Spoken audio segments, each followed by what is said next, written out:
पुण्यातील वाहतूक कोंडीची समस्या सोडवण्यासाठी अजित पवार दुसऱ्यांदा भल्या पहाटे रस्त्यावर उतरले।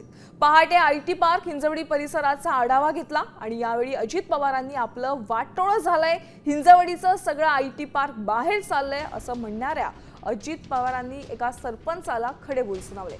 मात्र नंतर मी कुणाला झापलं नाही, जोरात बोललं म्हणजे झापलं होत नाही असं स्पष्टीकरण अजित पवारांनी दिलंय।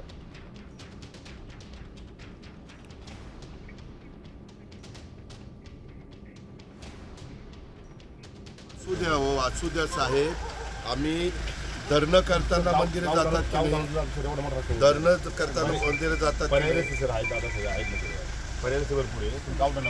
तुम्हाला जे सांगायचं ते सांगा, मी ऐकून घेतो, मला काय करायचं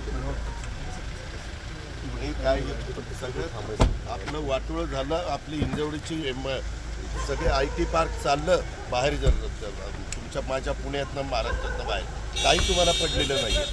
बेंगलोरला हैदराबादला कशाला मी सकाळी 6ला येऊन इथं बघतो, ह्याच्यामुळेच बघतो, मला कळत नाही, माझी लोक नाहीत, परंतु ते केल्याशिवाय आपल्याला गत्यंतर नाही। वेगवेगळे नाले ओढे अडवले गेले, त्याच्यावर कन्स्ट्रक्शन केलं गेलं, ते आम्हाला पाडावं लागतंय, काढावं लागतंय। आज तुम्ही पण पत्रकार मित्रांनी काही बाबतीमध्ये बघितलेलं असेल। होतंय काय, माझा थोडासा आवाज मोठा आहे, मी काही बघितलं, काही बोललो की लगेच तुम्ही टीव्हीला दाखवता अजित पवारांनी आमक्याला झापलं। मी काही झापायला आलो नाही, सगळ्यांच्या बद्दल आम्हाला आदर आहे, सगळेजण आम्हाला सहकार्य करतायत।